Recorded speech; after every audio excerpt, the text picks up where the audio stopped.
What's up everyone, it's Nintendo, your source for all things Nintendo, and we got some really exciting stuff to talk about today. So without further ado, we're going to dive right into it. We're going to start things off with Pokemon posting a new trailer for Brilliant Diamond and Shining Pearl. This showed off the new park called Reminisce Park where you can catch legendaries, and they showed that you need slates in order to make these legendaries appear, which this was leaked before, but we're going to move on to that after this. If you guys see, I'm going to put these up on screen, and the slates look exactly like the cartridges pertaining to whatever generation they were introduced in, which is honestly really cool and also really funny, low-key. But yeah, they also showed off, I believe, they showed off the ability to get a free Mew or Jirachi depending on whether or not you have saved data for Sword and Shield or Let's Go. And this stuff was already leaked to us, but they also showed off that we are going to get the day one patch that everybody was memeing about over the past few days. I was honestly holding off on uploading this video because I wanted to see what all got datamined before I just show raw gameplay. And I'm like, oh yeah, this leaker said this and that. But anyways, we're going to talk about the leak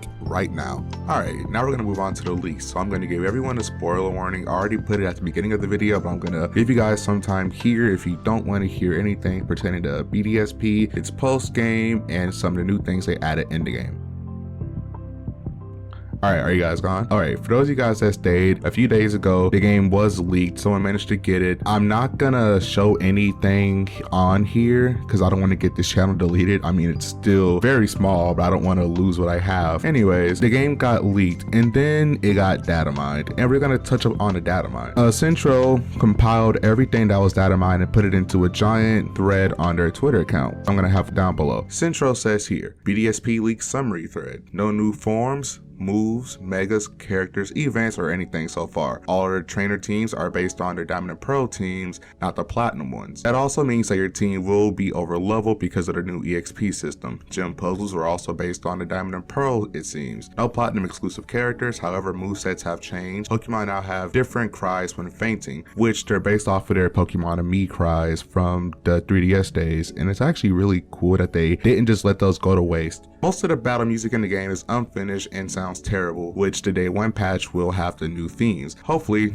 this will be patched. There are multiple visual glitches in the game, probably going to be patched. Many Pokemon now have idle animations based off of their Diamond and Pearl sprites. Having your Pokemon follow you will raise their friendship very quickly, so it basically works as an easy mode as it will gain EXP more quickly, dodge attacks, etc. The original Diamond and Pearl HMs are now TMs, as the Pokédex will act as your new HM slave thing. TMs are now single use again. Trainers and gym leaders will give you multiple. You can now play music notes on your badges. You can still customize the window border like in the original games. Then on November 12th, we got more information. The game has no opening and intro movie at the time, only a black screen for the logo. There is no battle frontier, only a battle tower, no multi-battle and battle tower, no distortion well, but there is a room for Giratina. Paul Park, which I mentioned earlier, is now called Reminisce Park. It's currently unknown what's in there. You can get a gift Jirachi by having a Sword and Shield save. You can get a Mew by having a Let's Go Pikachu and Eevee slave. Wait, slave? I meant save,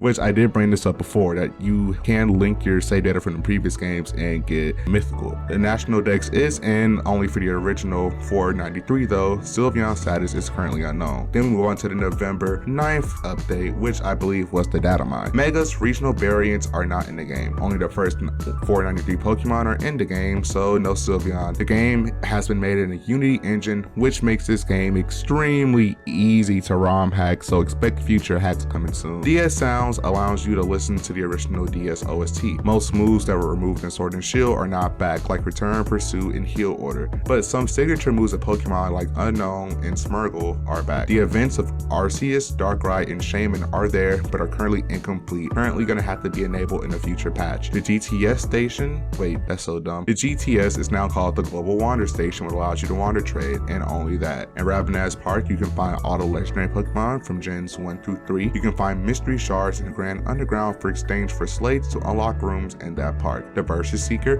Pokeradar, and Shiny Charm are all back. No shiny locks for starters, legendaries Arceus, Darkrai, or Shaman, though the Gift, Mew, and Jirachi are shiny locked. There's a new Twinkly Star Ribbon. TMs of all deleted moves have changed. In the Distortion Room in Reminisce Menace Park, you can find a Grisharis Orb. There are rematches for all gym leaders, Elite 4 and Champion, and they're all ridiculously hard with good movesets, items, and a brutal AI. You can now pass down egg moves through the nursery. There's a second rematch with the Elite 4 and Cynthia. So once you beat them the first time, they will change their teams and their AIs will get smarter, which is really cool. I don't think they've ever gone as far as to make a Pokemon game this challenging. I really can't wait to play and see all of this stuff. The post-game battles are pretty hard. About the Menace Park, they have leaked the rooms of the Pokemon that appear. Of course, like I said, I'm not going to show any of that. The Distortion Room does look like the Distortion World, but you can't do any of the Distortion World things. You can only walk into the room, grab the orb, and leave. That's about it. Which I know to some people that's going to be pretty sad. I mean, I'm disappointed, but there's not really much you can do about that. Next up, they said that the events being locked, and yeah, they did say that the events aren't patched in. Something interesting that we did find out, however, is that Matt did say all origin marks in BDSP, Gen 6, 7, BC, Go, Let's Go Pikachu and Eevee, Sword and Shield, and BDSP are all in the game. You will be able to transfer between Gen 6, 7, and through Sword and Shield into these games, but it'll most likely only be Gen 1 through 4 Pokemon. I don't think they'll be Gen 5 through 8. They did say that there were moves and abilities up until Calyrex in the game, but that could just be leftover code. I wouldn't know why they would just leave that there because, you know, it's built on a new engine.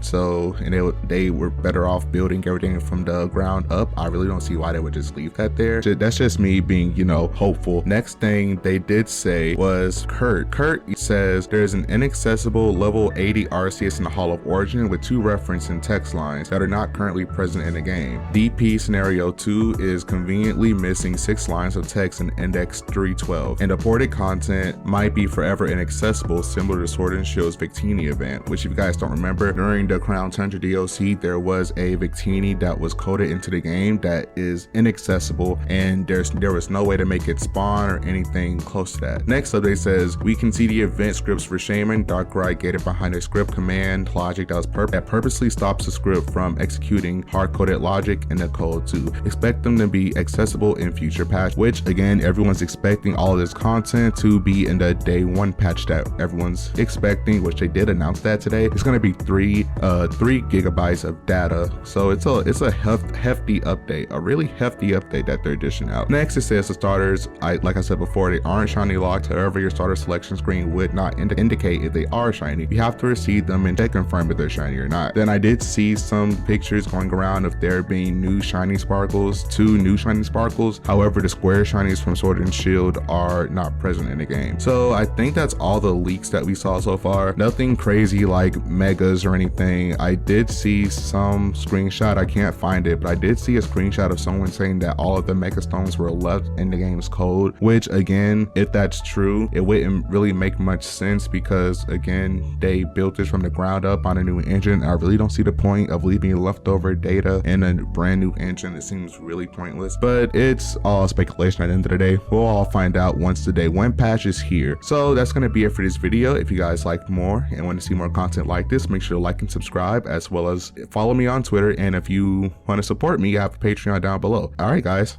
see ya.